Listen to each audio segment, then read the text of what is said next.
Hello everyone, कैसे हैं आप सभी लोग। I hope you all are fit and fine. तो चलिए दोबारा से एक बार आपका स्वागत है मेरे चैनल कॉमर्स नॉलेज सेंटर पर।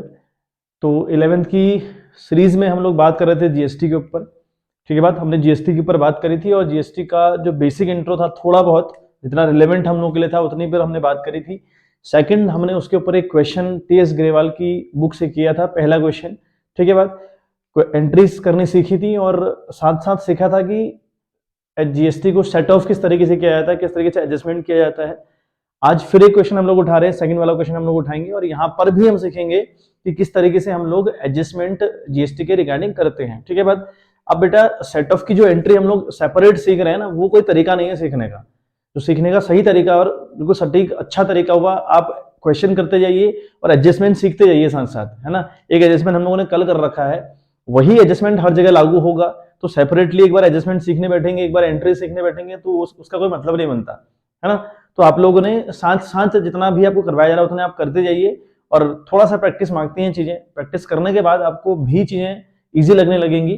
ठीक है बात। तो चलिए क्वेश्चन नंबर सेकंड हम लोग देखते हैं। क्वेश्चन देखो बेटा, ब्लैक बोर्ड फ्लैश हो रहा है। The question is pass entries in the books of Deodhar and sons Orissa assuming all the transaction have been entered within the state. यानी सारी की सारी जो एंट्रीज हैं वो सेम स्टेट के अंदर हो रही है। पहले एक बार क्वेश्चन को रीड आउट करते हैं अच्छे से। क्वेश्चन के अंदर क्या दिया हुआ है वो समझते हैं आराम से। तो कह रहा है कि पास जितने भी एंट्रीज हैं वो सब आपकी सेम स्टेट की बात कर रहा है। तो यानी जीएसटी दो भागों में टूटेगी, within CGST and HGST. बात करें आगे हमें दिया है कि 2018 की सारी कंडीशन। मार्च 4 की कंडीशन है purchase goods for ₹5 lakh from Sunil bros. Sunil bros से हमने 5 लाख की गुड्स खरीदी।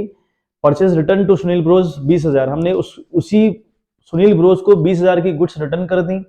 तो क्या ट्रीटमेंट रहेगा। 10 तारीख की बात करता है कि sold goods to Mehta and company for ₹8 lakh. Mehta and company को 8 लाख की गुड्स भेजी हम लोगों ने। 12 का कहता है कि goods return by Mehta bros and company for ₹30,000। Mehta and company ने हमें 30,000 का गुड्स वापस कर दिया। बात करता है 20 तारीख की, goods withdrawn by the proprietor for his or her personal use whatever it is the drawing for us. यानी प्रोपराइटर ने खुद के यूज के लिए गुड्स का यूज किया है। उसके बाद बात करें 25 की, तो goods distributed as free sample ₹5,000। हमने 5,000 की goods free as a sample बांटी हुई हैं। Paid advertisement expenses by cheque ₹20,000। हमने एडवर्टाइजमेंट भी पे कर रखा है ना। और वो हमने पे किया है अल्टीमेट लेवल पर ₹20,000।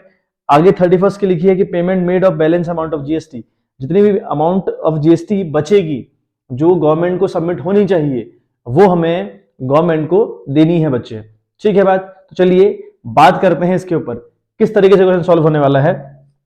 तो क्वेश्चन फर्स्ट हमसे बोल रहा है कि purchase goods for ₹8 lakh from Mehta. ठीक है, 5 लाख की गुड्स खरीदी हैं और जो सीजीएसटी और एनजीएसटी का परसेंटेज है इट इज 9%। तो वो 9% पड़ने वाला है। और ठीक है बात, एंट्री की अगर हम बात करें तो लिखा है purchase goods for ₹5 lakh from Sunil bros, है ना।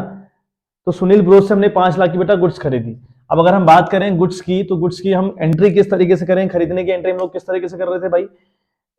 खरीदने का मतलब परचेज और परचेज करने का मतलब परचेज हमेशा डेबिट जाती है, because we know that purchase is a nominal account. और नॉमिनल अगर अकाउंट है तो किसी भी नॉमिनल नाम से अगर हमारा खर्चा होगा that particular thing will always goes to debit side. We know this thing very well. तो हमने फिर मैं आपसे कह रहा हूँ कि ये एंट्री जो आप करने बैठिएगा ये आप लोग करेंगे बेटा फॉर्मेट के ऊपर। जो फॉर्मेट हमारा date particular LF debit credit वाला फॉर्मेट रहता है उसके अंदर आप एंट्रीज को करिएगा। मैं नहीं कर रहा क्योंकि फिर बोर्ड पे जगह नहीं बचती, है ना। थोड़ा मुश्किल हम लोग के लिए हो जाता है, तो आप लोग बट करिएगा। अगर हम बात करें तो सारा जो तामझाम है वो 2018 का तामझाम है। तो पहली बात कर रहा है मार्च 4 की। तो मार्च 4 से हमारी जो गणित है वो स्टार्ट हो रही है। ठीक है बात। तो पहली एंट्री हमारी है परचेज। ठीक है बात। पहली एंट्री बेटा हमारी क्या है, परचेज अकाउंट हम लोग डेबिट करेंगे विथ ₹5 लाख। 5 लाख की बात हुई कि भाई 5 लाख की गुड्स खरीदी गई और अगर खरीदी गई तो जीएसटी पे किया गया। अगर किया गया तो करने को हम इनपुट बोलते हैं। अगर हम जीएसटी पे कर रहे हैं तो दैट इज इनपुट जीएसटी, और इनपुट का मतलब खर्चा। खर्चे always goes to debit side. तो यहां पर क्या होगा, हम लिखेंगे input CGST and input SGST. ठीक बात। तो ये भी आपके डेबिट जाएंगे। कितने से भाई, 5 9 आर 45 है ना, तो 45,000 आएगा है ना। हमें 9% निकालना है 5 लाख का, तो 5 लाख इंटू 9/100 करेंगे तो 45,000 आने वाला है। और 2 हम कर देंगे Sunil and Bros, I think Sunil and Bros is the name of the company, ठीक है बात। तो सुनील ब्रोस कंपनी का नाम है, तो सुनील, ठीक है, सुनील एंड ब्रोस का कोई मतलब नहीं, तो सुनील अकाउंट भी करेंगे चलेगा। तो ये आपका आगे बेटा इन दोनों को ऐड करके, अच्छा 45 तो लिखा ही नहीं, 45 यहाँ आया, तो ये आया आपका अल्टीमेट लेवल 5,90,000। तो पहली एंट्री हमारी होगी परचेज अकाउंट डेबिट, ठीक है बात। और input CGST account debit, input HGST account debit, ये तीनों डेबिट जाएंगे। 5 लाख का हमने सामान खरीदा, उस पर 45 की सीजीएसटी पे करी, और उसी सामान पर 45 की एचजीएसटी पे करी। टोटल जो सुनील ब्रोस को हमने देना है अल्टीमेट लेवल पर, वो देना है 5,90,000 रुपए, ठीक है बात। अगली बात करता है 7 तारीख की। अब 7 तारीख की बात होती है, यहाँ पर आप नरेशन लिखना चाहेंगे तो लिखेंगे being goods purchase from Sunil Bros, ठीक है बात। तो 7 तारीख की बात करते हैं, goods return to Sunil bros for ₹20,000। अब यहाँ पर देखिए क्या होता है, हमने जनरल एंट्री के अंदर एक कॉन्सेप्ट सीखा था कि whenever we return the goods, तो किस तरीके से हम लोग एंट्री करने वाले होते हैं। जब भी गुड्स बांटते हैं, as a distribute we are distributing the goods as free sample, तो हमने एंट्री की बात करी थी किस तरीके से एंट्रीज करते हैं। तो बेटा जो कॉन्सेप्ट आपके एंट्रीज के लगने वाले हैं वो तो सेम लगेंगे। तो it's my request to you that कि भाई आप लोग एक बार अच्छे से एंट्री को रिवाइज करें। आई होप आपने कर रखा होगा, आई नो कि आपने कर रखा है ना। फिर भी मैं बोल रहा हूँ कि अगर किसी बच्चे ने रिवाइज नहीं किया है, वो चीजों को बहुत अच्छे से रिवाइज करे, एंट्रीज पे कमांड बनाए। एंट्री रीड की हड्डी का काम करते हैं बेटा अकाउंटेंसी के अंदर, ठीक है बात। तो हमने गुड्स रिटर्न करी सुनील ब्रोस को, तो सुनील ब्रोस रिसीवर हुआ, रिसीव करने वाला डेबिट जाता है बच्चे, तो यहाँ पर होगा सुनील ब्रोस है ना, यानी हम नाम सुनील लिख रहे हैं सिर्फ, तो सुनील अकाउंट आपका गया बेटा डेबिट। कितने से जाएगा वो डिसाइड करेंगे अभी। और अब क्या होता है देखो, टू परचेस, ठीक है बात। अब यहाँ टू परचेस क्यों किया, देखिए जब हमारे पास स्टॉक आता है ना, जब हम खरीदते हैं गुड्स, माना मैंने यहाँ 5 लाख की गुड्स खरीदी, तो मैंने क्या किया, 5 लाख की गुड्स खरीदी, तो मैंने परचेज अकाउंट डेबिट किया। लेकिन जब मैं वापस करने जाऊंगा तो सुनील रिसीवर हुआ, और ये इसी को तो वापस कर रहा हूं, तो अगर मैं इसी को वापस कर रहा हूं तो इसी एंट्री को तो पलटना पड़ेगा मुझे, है ना। तो मैं यहाँ पे एक नया वर्ड इसके आगे लिख देता हूँ परचेज के आगे, वह है बेटा परचेज रिटर्न, ठीक है बात। यहाँ मैंने लिख दिया परचेज रिटर्न, एक नया वर्ड जोड़ दिया परचेज रिटर्न। अब देखो इनपुट सीजीएसटी और एचजीएसटी भी डेबिट करी थी ना डेबिट। अब काम हो रहा है अपोजिट, वापस करने का काम हो रहा है, तो सारी एंट्री पलटेगी। टू इनपुट, ठीक है, to input CGST and to input SGST, ठीक है बात। अब जो परचेज रिटर्न है बेटा वो आपकी है 20,000 रुपए की, यानी जो परचेज रिटर्न होने वाली है वो 20,000 का सामान वापस कर रहा हूं, मैंने उसके आगे लिख दिया 20,000, किसके आगे, परचेज रिटर्न के आगे। क्योंकि मैं परचेज रिटर्न का मतलब ये हुआ कि भाई हम सामान वापस कर रहे हैं, कितने का, 20 का सामान, जिस सामान की वैल्यू 20,000 रुपए उसको वापस कर रहा हूँ, और उसी पर उतनी जीएसटी भी एडजस्ट करवाऊंगा भाई। जीएसटी क्यों पे करूँ, जीएसटी वापस कर दूंगा भाई, तो जीएसटी पकड़ अपनी, है ना। अगर मैंने सामान खरीदा होगा उससे तो मैंने जीएसटी पे करी, मैं कहूँगा भाई मेरी जीएसटी वापस ला, तो जीएसटी भी वापस करेगा ना वो बंदा, तो इसलिए मैंने क्रेडिट करी। तो इनपुट 20 का 9% होगा 1800 रुपए, ठीक है बात। 1800 रुपए ये हुआ और 1800 रुपए आपका ये हुआ, ठीक है बात। अभी आपका देखो कितना हुआ, 8 8 6 36 6 और 16, फिर 2 1 3, ये आपका हो गया 8 8 16 और 36, यानी 26,600 रुपए, ठीक है बात। तो ये हमारी अगली एंट्री बेटा 23,600, सॉरी 23, हाँ 23,600 ना, 23,600, तुम्हारा 23,600 का ये अमाउंट बना, ठीक है बात। तो अल्टीमेट लेवल पर सुनील एंड ब्रोस को हम 23,600 रुपए देने वाले हैं, क्या, वापसी में हम उसको इतना अमाउंट करेंगे, ठीक है बात। आई होप इतनी बात क्लियर भी होगी, ठीक है। अगला हमारे पास है dear sold goods to Mehta and company for ₹8 lakh. हमने 8 लाख की गुड्स मेहता एंड ब्रोज को बेची है। मेहता एंड ब्रोज एक कंपनी है, उसे हमने 8 लाख की गुड्स बेच रखी है। अगर हमने 8 लाख की गुड्स बेची हैं बच्चे, तो उस 8 लाख के सामान पर जब हमने सामान बेचा होगा तो जीएसटी भी हमने कलेक्ट करी होगी, और कलेक्ट करने को आउटपुट बोलते हैं। आउटपुट इज द इनकम, और income always goes to credit side, ठीक है। तो एंट्री क्या होने वाली है, हम सामान बेच रहे हैं किसे, ठीक है, we are selling the goods are goods to Mehta and company, तो 10 की डेट होगी, तो यहां पर रहेगा मेहता एंड ब्रोस, ठीक है बात। एंट्री करने वाले हैं मेहता एंड ब्रोस, तो Mehta and Bros account debit, ठीक है बात। उसके बाद हमारा टू सेल्स जाएगा, हम सेल्स भी कर रहे हैं, हम सेल्स कर रहे हैं तो सेल्स हमेशा क्रेडिट आ जाती है, हम लोग को अच्छे से पता है। और टू आउटपुट, एक बार पहले एंट्री कर लो, अमाउंट तो फिर करते रहेंगे। टू आउटपुट CGST है ना, एंड टू आउटपुट SGST, दोनों क्रेडिट जाएंगे। सामान बच्चे आपका है 8 लाख रुपए का, मतलब you are selling the goods of rupees 8 lakh, तो सेल्स के आगे हम लोग लिखने वाले हैं 8 लाख रुपए, ठीक है बात। अब 8 का अगर 9% निकाला जाए तो 72,000 होता है ना, तो इट विल बी 72,000, ठीक। मतलब ये निकाला कैसे जा रहा है भाई, 8 लाख लिखा और 8 लाख इंटू 9/100, तो इस तरीके से हम निकालेंगे। जो 0 से 0 कैंसिल हुए, 2 0, और 8 9 जा 72 हो गया, 3 0 बेटा ये आ गए, तो ऐसे करके 72 आया हुआ है ना। तो Mehta and Bros company account debit गया, टू सेल्स हमारा अकाउंट क्रेडिट गया, बिकॉज 8 लाख रुपए की हमने सेल्स कर रखी है। टू आउटपुट उसी 8 लाख का 9% निकला 72,000। आउटपुट क्रेडिट क्यों जाता है मैं फिर बता रहा हूं, ये कंपनी के लिए इनकम होती है, और इनकम भी नॉमिनल फॉर्म वाली इनकम है, इसलिए बेटा ये डेबिट जाएगी, because it is the income for the company, ठीक है बात। उसके बाद अब इन तीनों को ऐड करके मेहता एंड ब्रोस कंपनी के आगे आप लिख देंगे 8 लाख और 72 एक 44 ये हो गया, 8 लाख ये हो गया आपका, तो अल्टीमेट हो गया आपका 9,44,000 रुपए, ठीक है बात। ये हमारी 10th वाली एंट्री हो गई। उसके बाद हमसे अगला ट्रांजेक्शन कह रहा है कि goods return by Mehta and company for ₹30,000। जिस मेहता एंड कंपनी को हमने 8 लाख रुपए की सेल कर रही थी, उनसे जीएसटी भी कलेक्ट किया था, उन्हीं लोगों ने हमारा सामान वापस कर दिया 30,000 रुपए का। मतलब जिस सामान की कॉस्ट 30,000 रुपए थी, उन्होंने हमको वापस कर दिया। अब अगर वापस कर दिया है, और ये सुनील मेहता एंड कंपनी, जो मेहता एंड ब्रोस कंपनी है, यही वापस करने वाली कंपनी है, और अगर हमने बेचा है, हमारी सेल्स हुई, और अगर वही रिटर्न आई तो वो सेल्स रिटर्न कहलाती है। सेल्स रिटर्न का मतलब है जितनी भी एंट्री कर रखी है आपने पूरी पलटेगी, फिर पूरी उल्टी आपकी एंट्री होगी।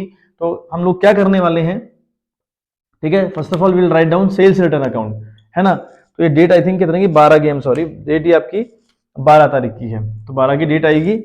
यहाँ पर है goods return by Mehta and company, है ना। तो goods return by Mehta and company, जो मेहता एंड कंपनी है उसने गुड्स रिटर्न करी है हम लोगों को, ठीक है बात। तो हम लोग एंट्री करने वाले हैं, मेहता एंड कंपनी ने गुड्स रिटर्न करी, तो देखो क्या होगा, ये पूरी की पूरी एंट्री पलटने वाली। तो सेल्स अकाउंट डेबिट जाएगा पहले, तो सेल्स है ना, एक वर्ड आगे उसके आगे वर्ड लिखोगे रिटर्न, तो सेल्स रिटर्न अकाउंट आपका डेबिट जाएगा बच्चे। कितने से भाई, 30,000 रुपए का वो सामान वापस कर रहे हैं, ठीक है बात। आउटपुट भी आपकी डेबिट जाएगी, आउटपुट CGST अकाउंट भी आपका डेबिट गया, और आउटपुट SGST अकाउंट भी आपका बच्चे डेबिट गया। कितने से, 30 का 9%, तो नौतियां होता है आपका 2700 रुपए का मामला आपका ये रहा, ठीक है। तो 27 27 54, और 54 से ये हुआ 30,000 ये हो गया। तो इतना हम लोग लिख देंगे इस कंपनी के नाम पे, किसके, मेहता एंड ब्रोस कंपनी के नाम पे। तो मेहता अभी देने वाला मेहता एंड कंपनी हो गई मेहता एंड ब्रोस, ठीक है। तो ये क्रेडिट चला जाएगा। तो इन तीनों को ऐड करके 30,000, और ये अल्टीमेट आएगा आपका 7 7 14 की 4 हासिल 1 2 0, है ना। 7 7 14 की 4 हासिल 1 हो गया, और 2 ये 4 ये 5 हो गया, और ये हो गया आपका 30। तो 35,400 का सामान हमें मेहता एंड ब्रोस कंपनी ने बच्चे रिटर्न किया। तो एंट्री इस तरीके से बच्चे होने वाली है। बात करें अगले ट्रांजेक्शन की, तो अगले में लिखा है goods withdrawn by the proprietor for the personal use of ₹10,000, यानी हमारे ओनर ने, हमारे प्रोपराइटर ने 10,000 की गुड्स को विड्रॉ किया खुद के यूज के लिए। अब जरा सोचिए, एक बात हम सोचते हैं हल्का से, मैं आपको फ्लैशबैक में ले जाऊं, मैंने एंट्रीज में आप लोग को ये कॉन्सेप्ट सारा सिखा रखा है, बट फिर भी एक बार फ्लैशबैक करते हैं कि आखिर किस तरीके से तामझाम होने वाला है, ठीक है बात। देखिए, whenever we are purchasing the goods, है ना, तो हम जब गुड्स परचेज करते हैं उसी से हमारे स्टॉक की बढ़ोतरी होती है, ठीक है बात। मान लिया अगर मैंने आपको कई बार कपड़े वाले की दुकान का, ये दुकानदार आपका है, मान लीजिए गोडाउन इसका है, तो यहाँ ये जीन्स रखी है इसने, ये जीन्स इसने रखी है फॉर द सेल, है ना। ये कुछ जीन्सें रखी हैं इस बंदे ने फॉर द रीसेल। अब ये इन्हें अगर बेचता रहे, खुद के लिए यूज करता रहे, तो ये तो खाली होता जाएगा, बार बार होगा ना खाली। तो अभी क्या होता है, व्हेनेवर ये जो गोडाउन है, ये जब भी फील होता है, वो होता कैसे है भाई, whenever you are purchasing the goods, तो जब आप परचेज करते हैं उससे फील होता है। अगर उसी जीन्स की दुकान में से वो मालिक खुद के लिए अगर जीन्स निकाल ले, तो उसका स्टॉक कम होगा, होगा कि नहीं होगा। स्टॉक कम होने का मतलब हुआ कि योर परचेज इज रिड्यूसिंग, आपकी परचेज रिड्यूस होगी। मैंने कहा ना ये स्टॉक बढ़ता कैसे है, ये परचेज से जब बड़ा सारा, जबकि आपने परचेज की थी तब ये तब बढ़ा, अदरवाइज अगर परचेज नहीं करते नहीं बढ़ता। ठीक है, अब ये बढ़ेगा कैसे, जब जब आप परचेज करेंगे तब तब ये बढ़ेगा।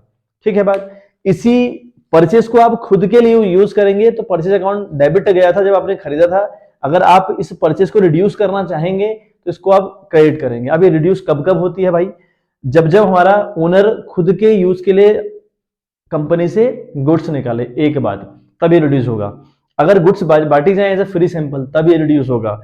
अगर गुड्स में आग लग जाए या थेफ्ट के द्वारा हमें नुकसान हो, ऐसा कुछ हो जाए जिससे हमारा सामान कम हो रहा है, ऐसा कोई भी इवेंट, कोई भी ऐसा ट्रांजैक्शन हो जिससे हमारा सामान कम हो रहा है, हमारी गुड्स कम हो रही हैं, वहां वहां परचेस अकाउंट क्रेडिट जाता है बच्चे। अब अगर क्रेडिट जाता है तो हमने परचेस करते वक्त जीएसटी भी पे करी थी इनपुट वाली, है ना, तो वो जीएसटी भी एडजस्ट होगी। देखते हैं किस तरीके से। तो यहाँ लिखा है goods withdrawn by the proprietor for personal use of ₹10,000। हमने, हमारे ओनर ने 10,000 की गुड्स निकाली। देखो कैसे होगा, डेट आपके पास है इसमें 20 की आपकी डेट है। ठीक है भाई, तो इसमें क्या लिखा है, goods withdrawn by the proprietor for his personal use. तो हम क्या करेंगे, देखिए इट इज ड्राइंग फॉर अस, पहली बात तो हमारे लिए ड्राइंग है, तो ड्राइंग अकाउंट डेबिट जाएगा। ठीक है, ड्राइंग अकाउंट को हम डेबिट करने वाले हैं। टू परचेस, मैंने कहा जब भी आपका सामान रिड्यूस होगा आपका परचेज अकाउंट क्रेडिट जाएगा। रिड्यूस कब कब होता है बोला, जब जब आपका ओनर गुड्स खुद के पर्पस से यूज करता है, या सामान चोरी हो जाता है, या सामान में आग लग जाती है, या आप सामान को एज ए चैरिटी बांटते हैं, या फिर आप सामान को एज ए फ्री सैंपल बांटते हैं। तो इन सब में एंट्री ऐसे ही होने वाली है, बस ऊपर का नाम चेंज होने वाला है। अभी ड्राइंग कर रखी है ना, मालिक ने यूज करी है, तो ड्राइंग अकाउंट डेबिट गया टू परचेज अकाउंट। क्यों किया परचेज, क्योंकि जो स्टॉक आया था, जो गुड्स आई थी वो परचेज के थ्रू आई थी, मैंने एग्जांपल दिया। अगर यही गुड्स कोई यूज कर ले, मालिक यूज कर ले, या आग से जलकर राख हो जाए, ये चोरी हो जाए, इन्हें आप फ्री सैंपल के तौर पर बांट दो, तो ये रिड्यूस होंगी, और रिड्यूस अगर होंगी तो एंट्री इस तरीके से होगी। ड्राइंग अकाउंट डेबिट कब, जब मालिक निकाले। टू परचेज क्यों गया, क्योंकि गुड्स रिड्यूस हुई। मैंने फिर कहा कि जो इनपुट था, आपने जब परचेज किया था इनपुट इनपुट डेबिट किया था ना, अब जब आप ये सामान आपका जलकर राख हो गया, या इसका एडवर्टाइजमेंट करवा दिया गया, या ये चैरिटी के तौर पर बांट दिए गए, या मालिक ने यूज कर लिए, तो मेरे तो ये इनपुट जो जीएसटी कंपनी ने पे करी, कंपनी का तो नुकसान हो जाएगा अगर इसे कंपनी एडजस्ट नहीं करेगी। तो कंपनी इसको एडजस्ट करने के लिए क्या करती है, टू परचेज अगर क्रेडिट डाला है तो इनपुट को भी क्रेडिट डालेगी। तो यहां पर कर देगी टू इनपुट सीजीएसटी, ये भी क्रेडिट जाएगा। टू इनपुट एसजीएसटी, ये भी आपका क्रेडिट जाएगा। ठीक है बात।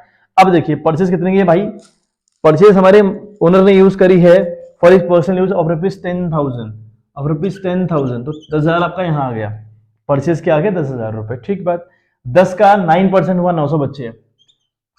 ठीक है, 900 भी क्रेडिट गया, तो अल्टीमेट लेवल पर ये आपका क्या आया, 11,800 रुपए, है ना बात। ये आपकी बात हुई कितने की बच्चे, 11,800 रुपए की। तो 11,800 रुपए की एंट्री इस तरीके से याली होने वाली है। ठीक है, drawing account debit to purchase account to input CGST to input SGST. Clear है बात।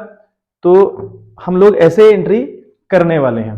क्लियर, चलिए तो अगला ट्रांजेक्शन हमसे कह रहा है कि goods distributed as a free sample for ₹5,000, 25 वाली डेट है, हमने 25,000 की गुड्स बेटा एज अ फ्री सैंपल बांट दी, तो 25 तारीख की डेट आएगी। ठीक है बात। अब देखो अगर आपने goods as a free sample बांटी हैं, तब भी आपका जो परचेज वाला स्टॉक है, जो परचेज से बढ़ा था, वो अभी कम होगा, यहां पर भी आपका परचेज अकाउंट क्रेडिट जाएगा। अब आपने करा क्या, आपने लिखा है कि goods distributed as free sample, free sample बांटने का मतलब एडवर्टाइजमेंट करवाया कंपनी का, तो एंट्री होगी एडवर्टाइजमेंट। ठीक है, एडवर्टाइजमेंट अकाउंट डेबिट, तो आपका डेबिट चला गया कितने से बच्चे, तो एडवर्टाइजमेंट का भी देखते हैं कितने से जाएगा, है ना। 5,000 की बात हो रही है, और हम करेंगे पहले तो टू परचेस। ठीक है बात, ये टू परचेस चला गया क्रेडिट विथ ₹5,000, पहली बात तो ये चला गया आपका 5,000 रुपए। इस पर टू इनपुट, क्योंकि इनपुट भी हम लोग एडजस्ट करने वाले हैं, तो इनपुट सीजीएसटी और टू इनपुट एसजीएसटी, ये भी हमारा क्रेडिट जाएगा। ठीक है, 5 9 45, 450 रुपये आपका ये चला गया, 450। तो अल्टीमेट लेवल पर देखें तो हमारा जो अमाउंट आएगा वो आएगा हमारा 450 आपका 900 हो गया, और 8.5 900, तो 5,000 बेटा 900 रुपये। हमारे 5,900 रुपये जाने वाले हैं एडवर्टीजमेंट अकाउंट के आगे बच्चे। ठीक है बात, इतनी बात आई होप क्लियर भी होगी। एक हमारे पास फिर एक ट्रांजेक्शन हमारे पास है 30 का paid advertisement expenses by cheque ₹20,000। आपने एडवर्टीजमेंट एक्सपेंसेस पे कर रखे हैं कितने के भाई? 20,000 रुपए के। अगर एडवर्टीजमेंट एक्सपेंसेस पे करे हैं 20,000 रुपए के तो भाई आपने जीएसटी भी पे करी होगी, और जीएसटी पे करने को इनपुट बोलते हैं। इनपुट का मतलब खर्चा है, और खर्चे always goes to debit side. तो हम क्या लिखेंगे बच्चे? एंट्री हमारी क्या जाएगी? डेट हमारे पास 26 की है, ठीक है, 26 की डेट है। यहाँ पर है एडवर्टीजमेंट, ठीक है, एडवर्टीजमेंट एडीवी कर दे रहा हूँ, एडवर्टीजमेंट एक्सपेंसेस अकाउंट, ठीक है। तो जगह का प्रॉब्लम है, ये आपका डेबिट जाएगा बच्चे, ठीक बात। और ठीक है, यहाँ पर हम इनपुट भी करेंगे, हमको जीएसटी भी पे करनी पड़ेगी। इनपुट सी जीएसटी और इनपुट एस जीएसटी। अब यहाँ थ्रू द बैंक लिखा है, भाई बैंक लिखा है तो टू बैंक करेंगे बच्चे, टू बैंक, ठीक है बात। तो ये डेबिट हुए सारे, और बैंक आपका क्रेडिट हुआ, ठीक है बात। एडवर्टीजमेंट एक्सपेंसेस की अगर हम बात करें तो वो हमारा दिया है बेटा 20,000 रुपये, ठीक है, ये बात करी है 20,000 रुपये की। तो 20,000 की बात हुई है, 20 का 9%, 1800, ठीक है बात। 20,000 का मतलब हुआ 1800, ठीक है बात। तो 1800 और ये भी आपका 1800, तो 1836, और ये आपका 23,600 रुपये आपका अल्टीमेट लेवल पे बैंक से चला गया। 23,600, 23,600। तो ये बेटा हमारा जो ट्रांजेक्शन की एंट्रीज थी वो तो हो गई, हमारी जो एंट्री होने वाली है क्वेश्चन के अंदर वो तो बेटा हमने कर ली। अब रहे हमारे एडजस्टमेंट कि हमने गवर्नमेंट को पे कितना करना है, या करना भी है कि नहीं करना है ना। हम अल्टीमेट लेवल पर बात करेंगे कि हमने गवर्नमेंट को पे करना भी है कि नहीं करना है। देखिए एक हल्का सा पहले फ्लैशबैक लेते हैं, हल्का सा करना क्या होता है। देखिए हमारे पास इनपुट का क्या मतलब हुआ, देखो इनपुट का मतलब हुआ ये जीएसटी आपने पे कर रखी है ऑलरेडी, ये और ये आपने पे कर रखी है। इनपुट का मतलब हुआ आपने जीएसटी पे करी है, और जहां जहां आउटपुट आएगा, आउटपुट आपका आई थिंक एक जगह पर आया था इस यहाँ पर, तो 72 आपने ये कलेक्ट कर रखा है, ये आपका कलेक्शन था। उसके बाद एक चीज और देखो गौर करने वाली चीज ये है कि जहां पर भी इनपुट डेबिट गया है वो तो आपने पे कर रखा है, वो तो आपका पे करा हुआ है मान रहा है ना, प्लस मार्क करेगा। लेकिन जहां पर भी इनपुट रिटर्न हुआ था ना, जहां पर परचेज रिटर्न की बात हम करें, इनपुट को क्रेडिट किया है, तो ये 45 तो प्लस वाले कॉलम में जाएगा, मतलब प्लस होगा। और अल्टीमेट लेवल पर जो इनपुट सीजीएसटी क्रेडिट गया है ये हमारा माइनस होगा। देखो ऐसे एग्जाम्पल के थोड़ा समझो, अगर हम बात करें थोड़ा सा वर्किंग नोट के ऊपर बात कर लें, तो वर्किंग नोट किस तरीके से बनता है, हम निकालते हैं, ठीक है। इनपुट हमने कितना किया, इनपुट सीजीएसटी एक बार निकाल लेते हैं, जितना सीजीएसटी आएगा उतना एचजीएसटी भी आएगा, कंफर्म सी बात है। तो इनपुट जीएसटी सीजीएसटी एक बार देखते हैं क्या क्या हुआ था। देखो पहली एंट्री में अगर 45 यहाँ पर हुआ था, है ना, हम बात कर रहे हैं सीजीएसटी की, तो 45 एक बार यहाँ हुआ है, तो हमने लिखा 45 एक बार हमने पे किया। उसके बाद देखिए अगली एंट्री में सुनील अकाउंट लिखा है to purchase return to input, आपने क्रेडिट साइड लिखा है 1800 रुपए, और क्रेडिट साइड लिखने का मतलब हुआ कि ये माइनस 1800 होगा, पहली बात, ठीक है बात। आपने ये देखना कि आपका जीएसटी एडजस्ट कहाँ कहाँ होना चाहिए कि जीएसटी जितनी बार डेबिट गया, डेबिट अगर गया तो बार बार प्लस होगा, जैसे 45 है ना, अगर और डेबिट गया तो मैं 1800 को प्लस करता, बट 1800 मेरा गया है क्रेडिट साइड, तो मैंने इसे माइनस कर दिया, ठीक है बात। उसके बाद अब देखिए इनपुट कहाँ पर है ना, तो इनपुट देखो फिर यहाँ पर हमारा इनपुट फिर आपका क्रेडिट गया, देखो यहाँ पे ये देखिए, है ना, गया है ना इनपुट दो बार इनपुट से जीएसटी, इनपुट जीएसटी 900 से, तो ये भी आपका माइनस होगा अमाउंट, ठीक है बात। उसके बाद अगर हम बात करें तो हमारे पास ड्राइंग का वाला हो गया, एडवर्टाइजमेंट के टाइम पर भी इनपुट आपका क्रेडिट गया है 450, तो ये भी गुरु माइनस होगा, तो इसको भी हम माइनस करने वाले हैं, -450, ठीक बात। उसके बाद एडवर्टाइजमेंट एक्सपेंसेस के टाइम पर इनपुट आपका डेबिट गया है 1800 से, तो प्लस करेंगे यहाँ पर 1800 रुपए, ठीक है बात। आई होप बात क्लियर हुई होगी, ठीक है। इनपुट से जीएसटी जहां जहां डेबिट गया वो प्लस होगा, और जहां जहां इनपुट क्रेडिट गया वो माइनस होगा। अल्टीमेट लेवल पर मैं निकालूंगा कि मैंने कितना जीएसटी पे किया, ऐसा ही एचजीएसटी का के साथ भी होगा, सेम अमाउंट का एडजस्टमेंट रहेगा बच्चे। देखिए बच्चे तो मैंने पूरा वर्किंग नोट आपका कर दिया है ना, थोड़ा वीडियो लेंदी हो रही थी तो मैंने कहा चलो कर देते हैं। देखिए कैसे करना है, इनपुट जीएसटी का मैंने आपको समझाया कि 45 प्लस कहां से आया बेटा, ये 45 यहां से आया, फिर जहां जहां इनपुट आपका क्रेडिट गया है वहां आप माइनस कर देंगे, ठीक है बात। फिर इनपुट एक बार यहाँ डेबिट गया था तो इसलिए प्लस कर दिया, तो अल्टीमेट लेवल पर मेरा ये 43,650 आ रहा था, ठीक है बात। ऐसे जितना इनपुट जीएसटी आया उतना ही एचजीएसटी भी आएगा, ऑब्वियस सी बात है, हाफ हाफ का मामला रहता है इनका, तो सेम तरीके से ये भी आपका आया। बात करें आउटपुट की, तो आउटपुट देखिए बच्चे आउटपुट में जब मैंने मेहता एंड ब्रोस कंपनी को सेल करी थी तो मेरा 72,000 से सीजीएस जो आउटपुट सीजीएसटी है वो क्रेडिट गया था। यहाँ क्रेडिट प्लस हुआ, जितनी बार क्रेडिट होगा उतनी बार प्लस होगा, अगर डेबिट हुआ तो माइनस करना पड़ेगा। तो 72,000 ये लिखा आउटपुट सीजीएसटी, ऐसे ही आउटपुट एचजीएसटी भी 72,000 रुपए, दोनों यहाँ की एंट्री मैंने यहाँ दिखा रखी है। अब उसके बाद जब मैंने सेल्स रिटर्न करी तो आउटपुट बेटा डेबिट गया 2700 से और आउटपुट एचजीएसटी भी आपका डेबिट गया 2700 रुपए से। अब ये डेबिट जाएगा तो माइनस होगा, क्योंकि क्रेडिट जाना है इसका प्लस मार्किंग हुआ और डेबिट जाना है इसका माइनस मार्किंग हुआ। तो मैंने 2700 रुपए दोनों जगह से लेस कर दिया, तो अल्टीमेट 69,300 एंड 69,300। ठीक है बात। अब मैंने गवर्नमेंट को पे करना कि नहीं करना, देखिए जरा सा। मेरा इनपुट मतलब जो मैंने पेमेंट कर रखी है गवर्नमेंट को ऑलरेडी, जो कर दी है पहले ही, जो मैंने चीजें कंज्यूम करी थी, तो जो मैंने ऑलरेडी पे कर दिया वो करा है 43,650। ठीक बात। कलेक्ट कितना कर रखा है भाई, वही आउटपुट से जीएसटी कलेक्ट कितना करा है 69,300। तो मतलब गवर्नमेंट को पे करना है, क्योंकि कलेक्शन ज्यादा है पेमेंट कम है। ठीक। ऐसे ही इनपुट एचजीएसटी की बात करो तो 43,650 मैंने भाई पेमेंट कर रखी है। ऐसे ही अगर आउटपुट एचजीएसटी की बात करो तो मैंने इतना कलेक्शन कर रखा है, तो कलेक्शन ज्यादा है बजाय की इनपुट के, है ना। तो मुझे यहाँ पेमेंट गवर्नमेंट को देनी पड़ेगी बच्चे। अब कैसे देनी पड़ेगी वो देखो, उसकी एंट्री हम लोग क्या करते हैं, थोड़ा एंट्री समझते हैं कि एंट्री के ऊपर हमें किस तरह से कमांड बनानी होती है। वर्किंग नोट आपको समझ में आना चाहिए। ये वर्किंग नोट है बच्चे, ये वर्किंग नोट बहुत इंपॉर्टेंट वर्किंग नोट है, ये हमको समझ में आना चाहिए हो क्या रहा है। क्योंकि अगर ये समझ में आ गया ना एक बार, और कोई सेट ऑफ का कोई दिमाग नहीं लगाना है, इतना फालतू का जो दिमाग लगा के रखते हैं ना लोग कि ये भी करो, ये करो, वो करो, ये करो, ऐसे करो, कुछ नहीं करना है आप लोग को। सिंपल वे में आपको जो वर्किंग नोट आप करते हैं मैथमेटिक्स के अंदर हिसाब लगाते हैं, वैसा ही हिसाब लगाइए जैसे चाय वाला हिसाब लगाता है। कोई बहुत रॉकेट साइंस नहीं है, बहुत इजी सी बातें हैं। ठीक है बात, इतना आपको पहले आना चाहिए। अब देखिए हम इसकी एंट्री कैसे करते हैं, मैं एंट्री 2 यहाँ पे मिटा रहा हूं। तो इस एंट्री को देखो हमने कैसे करना है, हमने एंट्री किस तरीके से आप करनी है बच्चे वो समझते हैं थोड़ा सा। ठीक है बात। अब देखिए पहले तो हमें करना है एडजस्टमेंट, अपना जो आउटपुट है वो इनपुट के साथ पहले करना है एडजस्ट। तो जो हमारा इनपुट है 43,650, उतना तो हम पहले जो हमारा देखो 43,650 हमारा क्या था बच्चे, क्या था हमारा इनपुट था, और 69,300 हमारा इनपुट सीजीएसटी था। मतलब अगर हम सीजीएसटी और सीजीएसटी की बात करें तो कलेक्शन 69,300 का है और पेमेंट 43,650 की। जो पेमेंट है उस पेमेंट को पहले इससे एडजस्ट कर लो। कैसे, इनपुट हमेशा जाता है बेटा डेबिट, पता है हम लोग को अच्छे से, और जब भी हम एडजस्टमेंट करने पहुंचेंगे ये क्रेडिट जाएगा। आउटपुट हमेशा जाता है क्रेडिट, लेकिन जब एडजस्टमेंट करने पहुंचेंगे डेबिट जाएगा। तो देखिए क्या करेंगे एंट्री, हम लोग इसकी एंट्री करने वाले हैं 31 जो भी डेट है इसकी, है ना, जो भी आखिरी जो भी डेट होगी 31 होगी। तो यहाँ पे लिखेंगे हम आउटपुट, है ना, आउटपुट CGST अकाउंट डेबिट करेंगे। ऐसे ही आउटपुट SGST अकाउंट हम लोग क्रेडिट करने वाले हैं। ठीक है बात। उसके बाद 2 करेंगे इनपुट, तो इनपुट CGST, है ना, CGST ऐसे करेंगे 2 इनपुट SGST, ये क्रेडिट जाएंगे दोनों। ठीक है बात, ये दोनों डेबिट गए, दोनों क्रेडिट गए। ठीक। अब देखिए कितना अमाउंट यहाँ पर डालें, आउटपुट कितना एडजस्ट कर रहे हैं हम लोग, हम 43,650 को एडजस्ट कर रहे हैं।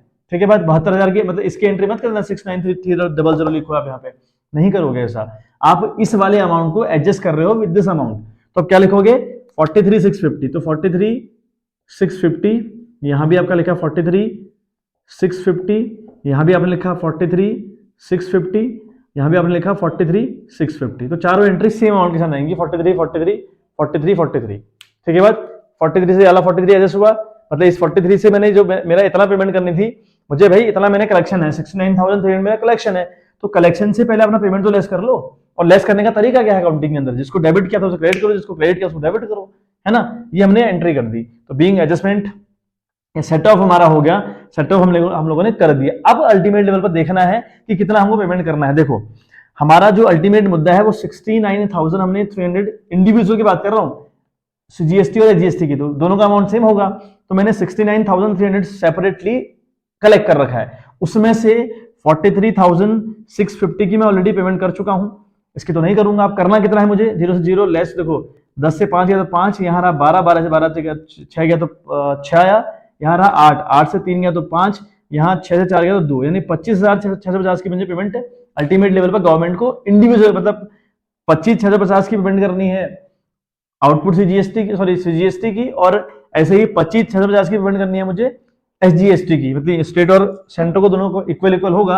अब पेमेंट करने का तरीका बेटा अब क्या होगा, अगेन ठीक है बात, आउटपुट ज्यादा है मेरे पास तो वही 31 की डेट आएगी और यहां लिखूंगा आउटपुट, है ना। आउटपुट को डेबिट क्यों कर रहा हूँ, क्योंकि आउटपुट ज्यादा है मेरे पास, तो इसलिए आउटपुट को डेबिट कर रहा हूँ। तो आउटपुट सीजीएसटी है ना, सीजीएसटी अकाउंट फिर से डेबिट हुआ है ना 25,650 से। ऐसा ही आउटपुट एसजीएसटी जो आपका आया वो भी आपका डेबिट हुआ विथ ₹25,650 बच्चे। ठीक है बात। टू, अभी मैं टू बैंक कर दूंगा, टू बैंक। ठीक है, बैंक अकाउंट आपका क्रेडिट होगा 25 25 और 650 आपके देखें तो कैरी 5 10 कैरी 1 6 से 12 13 के 3 हासिल 1 5 1 से 1 7 और यहाँ 4, तो 47,300 की पेमेंट बेटा हम लोग बैंक को करने वाले हैं। ठीक है बात, आई होप बात आपको क्लियर हुई होगी। तो बस एडजस्टमेंट का सारा खेल है बच्चे। एडजस्टमेंट एक बार अगर हमको समझ में आ गया, सबसे पहले तो आपको आना चाहिए वर्किंग नोट। वर्किंग नोट के बारे में हमें अच्छे से सीखना है, और ये बेटे एक रात में एक दिन में तो आएगा नहीं, है ना। तो आप लोग जितनी प्रैक्टिस करेंगे, अच्छी वाली प्रैक्टिस करेंगे, अगर आप 25, सॉरी ये तो गलत जोड़ दिया, I think it is coming 51,300, ये आपका 51 आ रहा ना, 6 से 12 13 तो 5 5 10 11 की 1 हासिल 1 4 1 5 हो रहा, सॉरी ये 51,300 हो रहा बच्चे, ठीक है। तो सा कैलकुलेशन मिस्टेक हो गई थी। तो ये आपका अल्टीमेट हो रहा है 51,300 की पेमेंट हमको गवर्नमेंट को करनी है। तो यहाँ पे हम लिख देंगे being balance amount of GST paid to the government. ठीक है बात, ये तरीका था, आसान तरीका। तो चलिए आज के लिए इतना ही। इस क्वेश्चन की प्रैक्टिस करिए, बड़ा मजेदार क्वेश्चन था, अच्छा क्वेश्चन था, है ना। तो अच्छे से इसकी प्रैक्टिस करिए। मिलते हैं आपसे नेक्स्ट वीडियो में, तब तक के लिए bye bye, have a good day.